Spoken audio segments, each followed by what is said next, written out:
Section first के अंतर्गत भुगतान संतुलन के बारे में चर्चा चल रही है।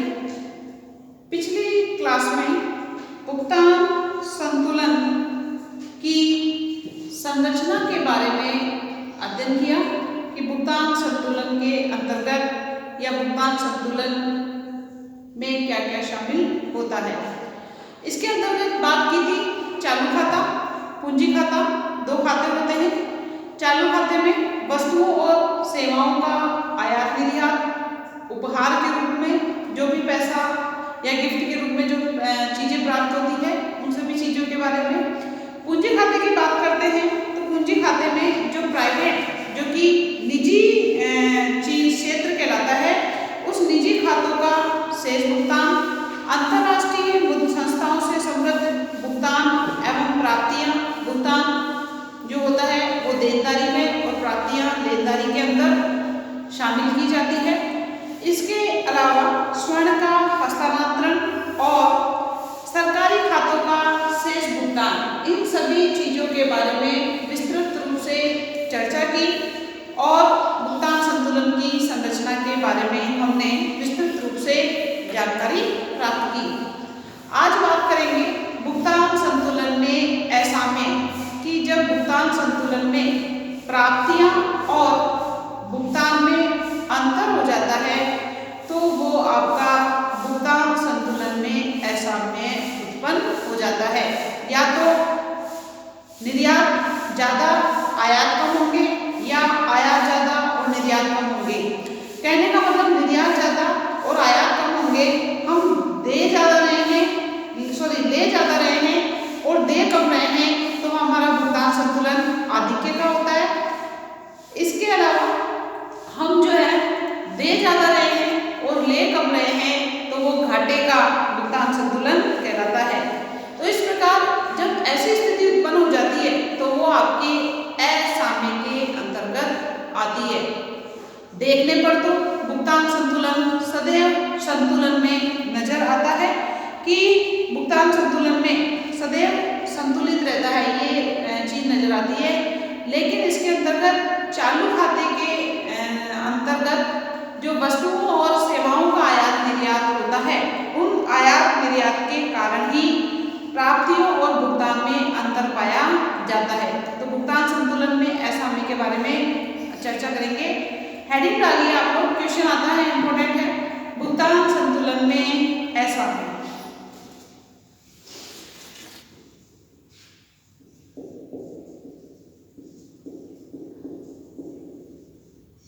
भुगतान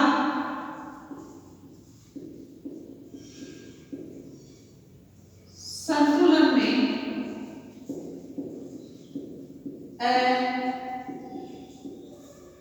असाम्य। इन असाम्यों को अलग अलग स्थितियों के अकॉर्डिंग बताया गया है कि कौन कौन से असंतुलन होते हैं, इन सब के बारे में चर्चा करेंगे। तो भुगतान संतुलन में असाम्य तब माना जाता है जब कुल दे यानी देना और कुल प्राप्तियों में असमानता उत्पन्न होती है। यानी हम या तो दे ज्यादा रहे हैं, ले कम रहे हैं, या ले ज्यादा रहे हैं, दे कम रहे हैं। उस समय भुगतान संतुलन या तो बचत का होता है या फिर घाटे का होता है। कहने का मतलब जब हम लेते ज्यादा हैं, देते कम है तो हमारा भुगतान संतुलन बचत का होता है। हम दे ज्यादा रहे हैं, ले कम रहे हैं तो हमारा घाटे का भुगतान संतुलन बताता है। भुगतान संतुलन लेखे को जो जिसके अंदर ये सारी मदें रजिस्टर्ड की जाती है उन मदों को देखकर या भुगतान संतुलन लेखे की देखकर ये धारणा होना स्वाभाविक है या ये धारणा प्रतीत होती है कि भुगतान संतुलन लेखे में जमा व दे दोनों में पूर्ण संतुलन रहने के कारण भुगतान संतुलन सदैव संतुलित ही रहता है। परंतु जब कभी हम भुगतान संतुलन में असाम्य की अगर अपन बात करते हैं तो चालू खाते में बचत या घाटे को देखते हैं। चालू खाते में आपको मैंने भुगतान संतुलन में दो खाते बताए थे, एक तो बताया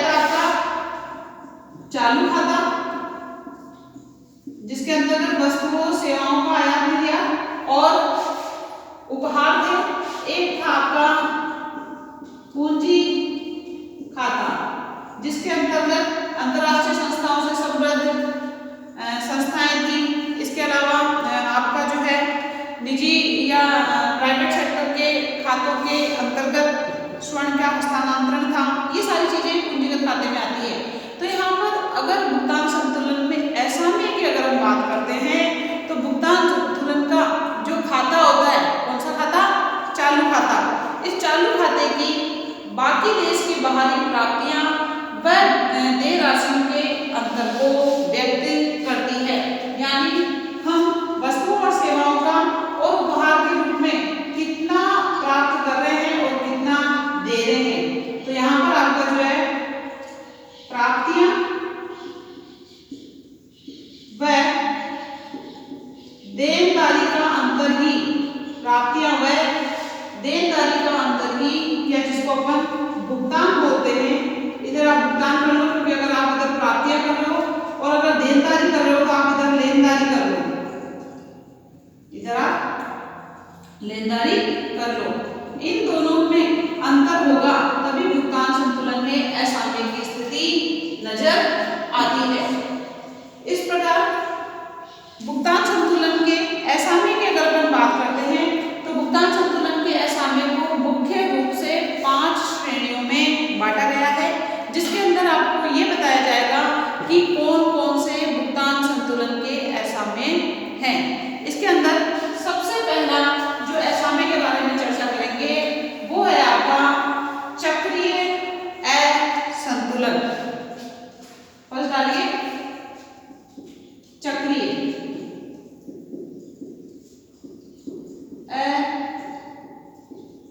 असंतुलन।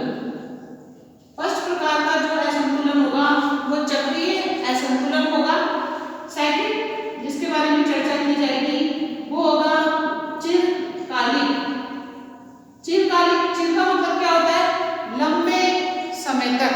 चिरकालिक असंतुलन, असंतुलन यह आपका सेकंड असंतुलन होगा। थर्ड है आपका संरचनात्मक,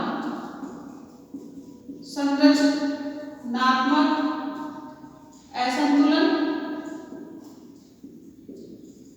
इसके बारे में चर्चा की जाएगी। और नेक्स्ट असंतुलन जो होगा आपका वो होगा अस्थायी असंतुलन। अस्थायी जो कि कुछ समय के लिए होता है, जिसको अल्पकालीन असंतुलन भी बोलते हैं। अस्थायी असंतुलन। फिर होगा स्थायी असंतुलन। स्थायी का मतलब जो कि लंबे समय तक बना हुआ असंतुलन है, जिसमें संतुलन की संभावनाएं नजर ही नहीं आ रही है, वो आपका स्थायी संतुलन के अंतर्गत आता है। इस प्रकार भुगतान संतुलन में असाम्य की बात करेंगे तो इन 5 असंतुलनों की चर्चा की जाएगी। आप लोग इसके नाम लिख लीजिए। फर्स्ट असंतुलन है आपका चक्रीय असंतुलन, फिर है चिरकालिक असंतुलन, संरचनात्मक असंतुलन, अस्थायी असंतुलन और फिर है आपका स्थायी असंतुलन। इन 5 असंतुलनों के बारे में 1 बाय 1 चर्चा की जाएगी विस्तार रूप से। सबसे पहले बात करेंगे चक्रीय असंतुलन की। आप इसका स्क्रीनशॉट ले लो या इसको नोट डाउन कर लो। फिर बात करते हैं अपन चक्रीय असंतुलन किसे कहते हैं।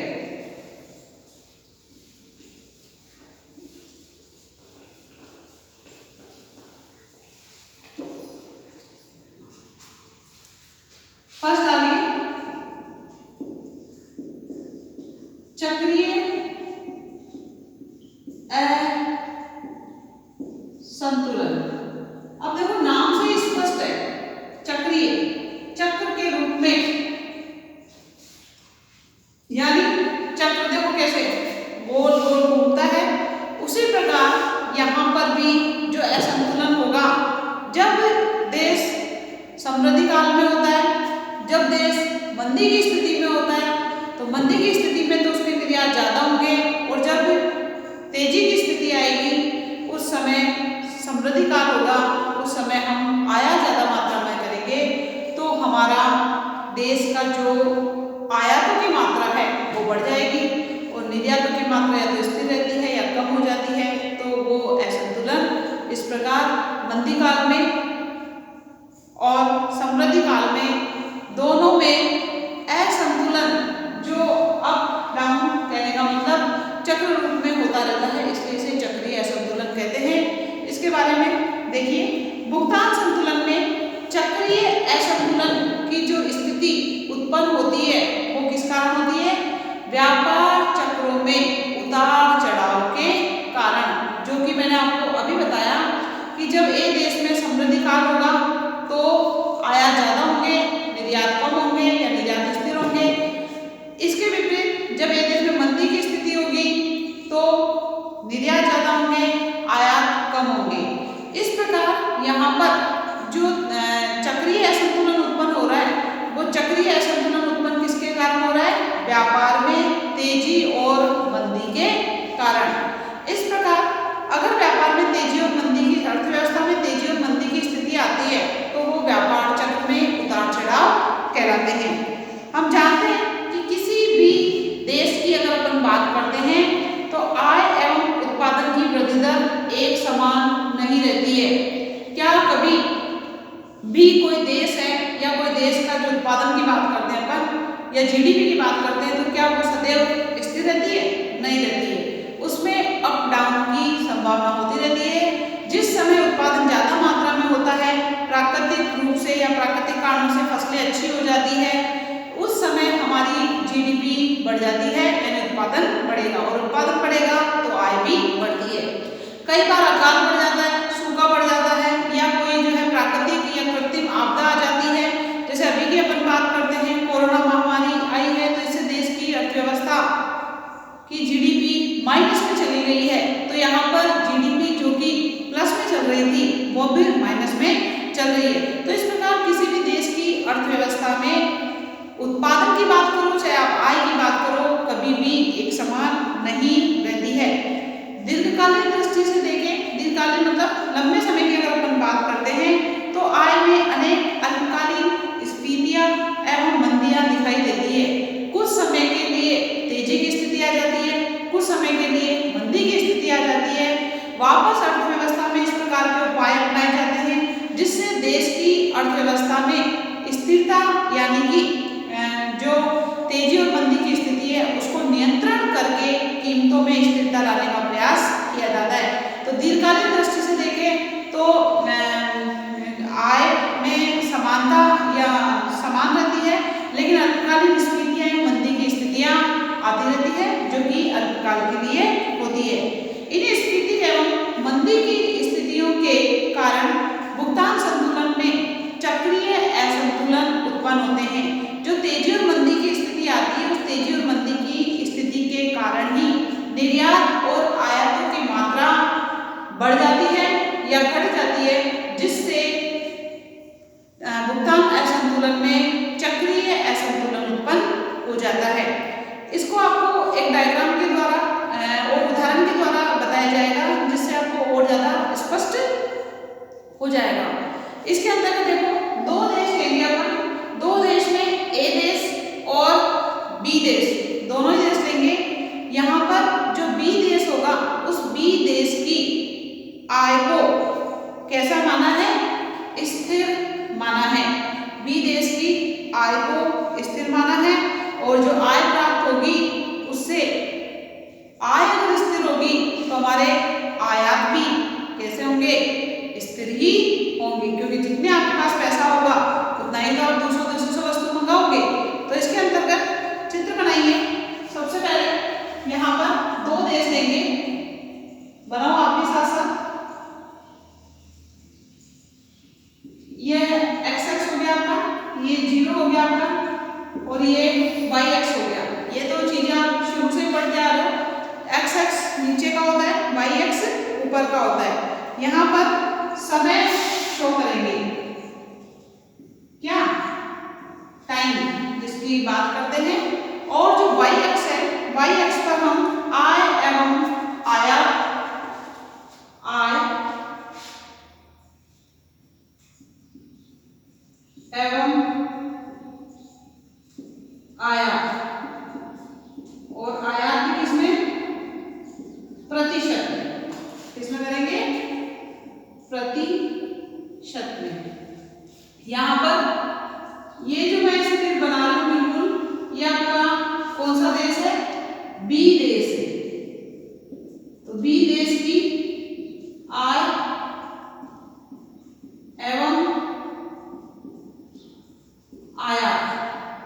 क्योंकि इस सीधी लाइन से आपको क्या पता चलता है कि बी देश की जो आय है एवं आयात है वो कैसे है, स्थिर है। अब हम बनाएंगे ए देश। क्या बनाएंगे हम? ए देश की स्थिति के बारे में। ए देश की स्थिति में यहां से स्टार्ट किया, ये नीचे हुआ, फिर ये ऊपर बढ़ा, नीचे हुआ, फिर ये ऊपर बढ़ा और फिर ये वापस क्या हो गया, नीचे हो गया।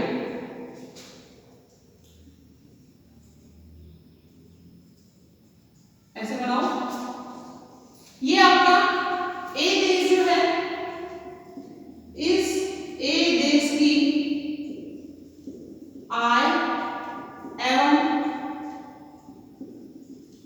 आयात, ए देश की आय एवं आयात की स्थिति को बताता है। इसके अंदर देखिए, ये जो नीचे आ रहा है ये मंदी की स्थिति को बताता है, यानी ए देश में बी देश की अपेक्षा कीमतें नीचे है। ये जो ऊपर की तरफ जा रहा है ये ए देश की तेजी की स्थिति को बताता है, मुद्रास्फीति की स्थिति को बताता है। ये स्थिति ये बताता है कि ए देश में कीमतें ज्यादा है बी देश की अपेक्षा। ठीक है। अब ये जो मंदी की स्थिति होती है, कीमतें जब बी देश की अपेक्षा ए देश में कम है तो क्या होगा, ए देश की बचत होगी, क्योंकि ए देश का क्या बढ़ेगा, निर्यात बढ़ेगा। ए देश की बचत होगी क्योंकि उसके निर्यात ज्यादा होंगे, आयात हो सकता है स्थिर हो या कम हो। एवं ए देश की बचत है तो बी देश को क्या है, बी देश को घाटा है। क्यों? क्योंकि ए देश की वस्तुएं बी देश के अंदर जाकर बिक रही है और बी देश की कीमतें वस्तुओं की 100 रुपए, मान लो इसको एग्जाम्पल के द्वारा बता दूंगा आपको। ये देखो, बी देश में कोई वस्तु बन रही है, उसकी कीमत कितनी है, 100 रुपए है, और ए देश में वही वस्तु बन रही है और वो बी देश में जाकर बिक रही है, मान लो उसकी कीमत कितनी है, 80 रुपए। तो ए देश के निर्यात बढ़ेंगे और जो है बी देश के आयात बढ़ेंगे, क्योंकि ए देश का निर्यात बी देश का आयात होता है। अब अगर 80 रुपए है तो ए देश में हमारी वस्तु तो बिकेगी, साथ में बी देश में भी हमारी वस्तु बिकेगी, क्योंकि वो बी देश की अपेक्षा 20 रुपए सस्ती है। तो बी देश के लोग जो है हमारे देश की वस्तुओं का उपभोग ज्यादा मात्रा में करेंगे और उपभोग ज्यादा करेंगे तो निर्यात ज्यादा होगा, निर्यात ज्यादा होगा तो प्राप्तियां ज्यादा होगी, प्राप्तियां ज्यादा होगी तो निश्चित तौर पर ए देश की बचत होगी और बी देश को घाटा होगा। क्यों? क्योंकि बी देश की वस्तुएं बिक नहीं पा रही हैं, उसके उद्योग धंधे बंद हो जाएंगे, साथ में वह ए देश से जो वस्तुएं मंगा रहा है सस्ती होने के कारण तो उसे भुगतान भी करना पड़ेगा ए देश को। इस प्रकार यहाँ पर ए देश की बचत एवं बी देश को घाटा होता है। ये मंदी की स्थिति की बात कर रहे हैं। ऊपर की जो स्थिति है, जो कि तेजी की स्थिति है, अब यहाँ पर मान लो जो बी देश है उसकी वस्तु की कीमत कितनी है, 100 रुपए, और यहाँ पर अपन ऊपर की बात करते हैं तो जो ए देश है उस तेजी की स्थिति में उसकी वस्तु की कीमत कितनी है, 120 रुपए। तो आप बताओ क्या होगा, ए देश को अब बी देश से जो है वस्तुओं का निर्यात करना पड़ेगा। क्यों? क्योंकि वहां पर बी देश में वस्तु की कीमत कितनी है, 100 रुपए है। अब बी देश में जब ज्यादा मात्रा में वस्तुएं आएगी ए देश के अंदर तो ए देश की वस्तुएं बिना बिके रह जाएगी, क्योंकि हमने स्वतंत्र व्यापार की नीति अपना रखी है, कितनी भी वस्तुएं आराम से आओ जा सकती है। ये डिपेंड करता है उपभोक्ता की पसंद पर, चुनाव पर कि वो कौन सी वस्तु लेना पसंद करता है। उपभोक्ता उसी वस्तु को लेना पसंद करता है जिसकी क्वालिटी भी अच्छी हो और साथ में वस्तु की कीमत भी कम हो। इस प्रकार ए देश जो है में वस्तुएं बिना बिके रह जाएगी, उसके उद्योग धंधे बंद हो जाएंगे।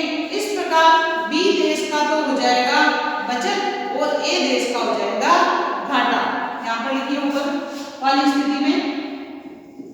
ए देश का घाटा एवं बी देश की बचत। क्यों? क्योंकि बी देश की कीमतें कम है ए देश की कीमतों की अपेक्षा।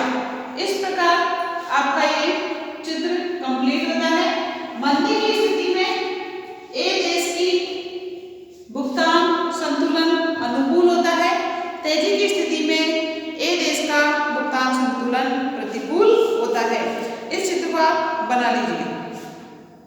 फिर इसका वर्णन करना है। वर्णन में आपको बता देती हूँ, प्रस्तुत चित्र में बी देश में आय कैसी है? स्थिर है, जबकि ए देश की जो आय है इसमें चक्रीय परिवर्तन किए गए हैं, यानी तेजी और मंदी की स्थिति, कभी आय कम हो रही है, कभी ज्यादा हो रही है। चूंकि बी देश में आय कैसी मानी गई है? बी देश में आय आपकी स्थिर मानी गई है, इसलिए आयातों की मांग की आय लोच भी कैसी होगी? स्थिर होगी। ये देखो मैंने आपको यहाँ पर पहले दिखा दिया, बी देश की आय स्थिर है तो उसके आयात की लोच जो होती है, या जो आयात होते हैं, आयात की मांग की आय लोच वो कैसी होगी? स्थिर ही होगी। प्रस्तुत उदाहरण में केवल दो देश ही दिए हैं हमने यहाँ पर, ए और बी, इसलिए ए देश के निर्यात बी देश के आयात के समान होंगे। ये चीज मैंने आपको बता दी। अब यहाँ पर तेजी और मंदी की स्थिति बता दी। अब आपको इसमें बस यही बताना है कि ए देश में मंदी की अगर स्थिति होती है, यहाँ लिख लूं मैं, ए देश में मंदी की स्थिति में, मंदी की स्थिति में क्या होगा? एक्स देश ए देश के निर्यात ज्यादा होंगे ए देश के आयातों की अपेक्षा। इसी प्रकार अगर अपन बात करते हैं तो आप ऐसे भी लिख सकते हो, बी देश के निर्यात ज्यादा होंगे बी देश के आयात ज्यादा होंगे बी देश के निर्यातों की अपेक्षा। बात एक ऐसी है, एक ही है। यहाँ पर मैंने ए देश के बारे में बताया, यहाँ मैंने बी देश के बारे में बताया है। अगर देश में मंदी की स्थिति है, ये वाली स्थिति है, नीचे वाली स्थिति है, तो देखो ए देश के निर्यात ज्यादा होंगे क्योंकि ए देश की कीमतें कितनी है? 80 रुपए ही है, और बी देश की कीमतें यहाँ पर कितनी है? 100 रुपए। तो हमारे देश की वस्तुएं हमारे देश में तो बिकेगी, साथ में विदेशों में भी हमारे देश की वस्तुएं बिकेगी, और हमारे देश की वस्तुओं की मांग ज्यादा होगी। जब ज्यादा होगी तो और ज्यादा मात्रा में निर्यात होगा, कीमतों के कम होने के कारण। इस प्रकार एक्स देश के जो है ए देश है उसके निर्यात ज्यादा होंगे ए देश के आयातों की अपेक्षा। बी देश की अगर हम बात करते हैं, बी देश के आयात ज्यादा होंगे बी देश के निर्यातों की अपेक्षा। ये मंदी की स्थिति में। इसी प्रकार ए देश में समृद्धि काल, समृद्धि काल का मतलब क्या होता है? तेजी की स्थिति। समृद्धि काल की स्थिति में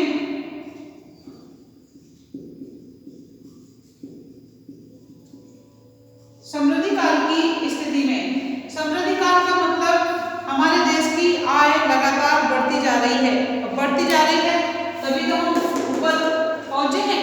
यहाँ पर जो है, जब लोगों के पास पैसा ज्यादा होता है तो वो ज्यादा मात्रा में वस्तुओं की मांग करते हैं, ज्यादा मात्रा में वस्तुओं की मांग करते हैं तो कीमतें बढ़ जाती है, और कीमतों का बढ़ना ही तो तेजी की स्थिति कहलाता है। यहाँ इस तेजी की स्थिति में क्या होगा? हमारे आयात ज्यादा होंगे, किसकी अपेक्षा?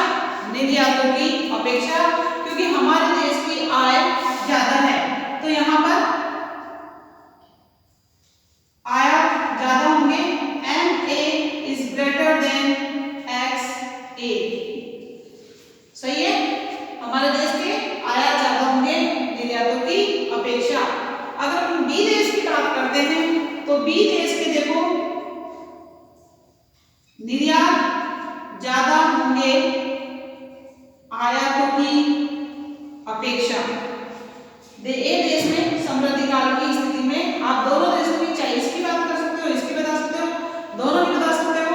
अब जब ए देश में समृद्धि काल होगा तो हम ज्यादा मात्रा में आयात करेंगे, निर्यात कम करेंगे, और बी देश में निर्यात ज्यादा करेगा, आयात कम करेगा। इस प्रकार जो आपकी दोनों स्थितियां यहाँ पर मैंने जो डायग्राम बनाई थी वो यहाँ पर इस ब्रैकेट में बना के दोनों स्थितियों के बारे में बता दिया। इसको नोट डाउन कर लेना। इस प्रकार यहाँ एक्स ए से तात्पर्य ए देश के निर्यात, एम ए से तात्पर्य ए देश के आयात, एम बी से तात्पर्य बी देश के आयात, एक्स बी से तात्पर्य बी देश के निर्यात। एक्स का मतलब निर्यात होता है, एम का मतलब इंपोर्ट आयात होता है, एक्स का मतलब एक्सपोर्ट निर्यात होता है। इस प्रकार आप समझ जाओगे, एम का मतलब आयात, एक्स का मतलब निर्यात, ए देश के आयात और निर्यात। इसी प्रकार ये बी देश है, एक्स और एम निर्यात ज्यादा है आयातों की अपेक्षा। इस प्रकार आप इस चित्र में, इस चित्र के द्वारा और वर्णन करके बता सकते हो। इसके अंतर्गत क्या होगा, जब ए देश में मंदी काल की स्थिति है तो हमारे भुगतान संतुलन अनुकूल होते हैं, निर्यात ज्यादा आयात कम होने के कारण। और जब ए देश के इसमें समृद्धि काल होता है तो भुगतान संतुलन प्रतिकूल होता है, आयात ज्यादा और निर्यात कम होने के कारण। ठीक है, ये आपका चक्रीय असंतुलन कंप्लीट होता है। नेक्स्ट असंतुलन की बात कर रहे होंगे, चिरकालिक असंतुलन, जो कि आपका सेकंड असंतुलन है, चिरकालिक असंतुलन। इसका आप याद बना लीजिए, स्क्रीनशॉट ले लो। दूसरे असंतुलन की बात करेंगे, चिरकालिक असंतुलन।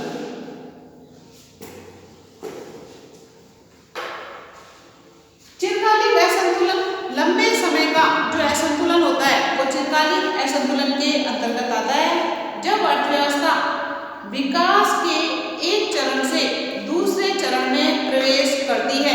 विकास के भी 5 चरण होते हैं, तो अर्थव्यवस्था जब पहली स्टेज से दूसरी स्टेज में प्रवेश करती है तो भुगतान संतुलन में असाम्य की स्थिति उत्पन्न हो जाती है। क्यों? क्योंकि जब फर्स्ट स्टेज से सेकंड स्टेज में प्रवेश करते हैं तो हम विदेशों से टेक्नोलॉजी, पूंजी, विशेषज्ञ और भी बहुत सारी चीजों का आयात ज्यादा मात्रा में करते हैं और निर्यात उतने नहीं बढ़ पाते हैं। क्यों? क्योंकि अभी हम खुद ही जो है विकास की अवस्था से गुजर रहे होते हैं। तो ऐसे असंतुलन, जब ऐसे असंतुलन की स्थिति उत्पन्न होती है तो वो आपकी चिरकालिक असंतुलन कहलाता है। इस असाम्य के कई कारण हो सकते हैं। ये जो असंतुलन है या जो असाम्य उत्पन्न हुआ है, इसके बहुत सारे कारण हो सकते हैं, जो कि मैंने अभी आपको 1-2 बताए हैं। जैसे औद्योगिक परिवर्तन हो गया, हमने यहाँ पर उद्योगों की स्थापना ज्यादा मात्रा में करनी है। इसके साथ साथ जनसंख्या में वृद्धि हो गई, जनसंख्या हमारी बढ़ गई, पूंजी निर्माण करना है, बाजारों का विस्तार बढ़ाना है, साधनों की उपलब्ध मात्रा में परिवर्तन आदि, इन सभी चीजों के कारण हमारे देश में विकास की जो अवस्था है उसको परिवर्तित करना पड़ेगा जनसंख्या में वृद्धि के कारण। उदाहरण जैसे यदि भारत की अगर हम बात करते हैं तो भारत जैसे देश अपने विकास के प्रथम चरण में ही विकास की वृद्धि दर में अगर वृद्धि करना चाहे, विकास दर में अगर वृद्धि करना चाहे तो उसे पूंजी की मात्रा को बढ़ाना होगा। क्यों? क्योंकि बिना पूंजी के कोई भी काम नहीं किया जा सकता है। इसकी पूर्ति यदि आंतरिक बचत से कर पाना मुश्किल है, यानी हमारे देश के लोगों के द्वारा जो बचत की जा रही है, क्यों? क्योंकि इतनी आय नहीं होती है तो उनकी बचत इतनी मात्रा में नहीं होती है, और जब बचत नहीं होगी तो निवेश नहीं होगा, और निवेश नहीं होगा तो पूंजी निर्माण कैसे हो पाएगा, और पूंजी से पूंजी आगे नहीं बढ़ पाती है। ऐसी स्थिति में हम अन्य देशों से मशीनें मंगानी पड़ रही है, टेक्नोलॉजी वगैरह मंगानी पड़ रही है, अन्य साधन प्राप्त करके इस कमी को हम पूर्ण कर सकते हैं और विकास की अवस्था को प्राप्त कर सकते हैं। दूसरे देशों से इन आयात करके। इस प्रकार भी स्वाभाविक है, ऐसी स्थिति में हमारे देश के आयात अधिक होंगे, हमारे देश के आयात अधिक होंगे निर्यातों की अपेक्षा। जब हम विकास की पहली स्टेज से दूसरी स्टेज की तरफ या दूसरी स्टेज की तरफ प्रवेश करते हैं। इस प्रकार ऐसी स्थिति में जब हमारे आयात ज्यादा होंगे निर्यातों की अपेक्षा, ऐसे कौन से देशों में होता है? ऐसा होता है आपका विकासशील देशों में इस प्रकार की चीजें होती है। तो विकासशील अर्थव्यवस्था में विकास की प्रारंभिक अवस्था में बचत की तुलना में अधिक विनियोग करना आवश्यक हो जाता है। यानी हमारी बचत कम है, इसके लिए बचत कम है और बचत से ज्यादा हमें विनियोग करना है। अगर आप फर्स्ट स्टेज से दूसरे स्टेज की तरफ प्रवेश कर रहे हो, पूंजी निर्माण करना चाहते हो और बचत नहीं है, तो हमें दूसरे देशों से वस्तुओं का आयात करके हम विनियोग ज्यादा मात्रा में करना पड़ेगा। इस प्रकार अधिक विनियोग करना आवश्यक हो जाता है तथा निर्यातों की तुलना में आयात भी अधिक करना होता है। ऐसी बहुत सारी चीजें हैं जो हमें दूसरे देशों से मंगानी पड़ती है। क्यों? क्योंकि जिन वस्तुओं को हम बना रहे थे उन वस्तुओं में जो साधन लगे हुए थे वो साधन हमें दूसरी तरफ लगाने पड़ रहे हैं और साधन आपके सीमित होते हैं, और जब सीमित साधन होते हैं तो आपकी वस्तुएं बन नहीं पाती है, आपको दूसरे देशों से वस्तुओं का भी आयात करना पड़ता है। इस प्रकार निर्यातों की तुलना में आयात भी अधिक करने हो जाते हैं। ऐसी स्थिति में यदि देश में पर्याप्त मात्रा में आवश्यक मात्रा में विदेशी पूंजी उपलब्ध नहीं होती है तो देश में भुगतान संतुलन में असाम्य की स्थिति उत्पन्न हो जाती है कि अगर विदेशी पूंजी हमारे देश में आकर्षित नहीं होगी विनियोग करने के लिए, तो हमारे देश में जो है भुगतान संतुलन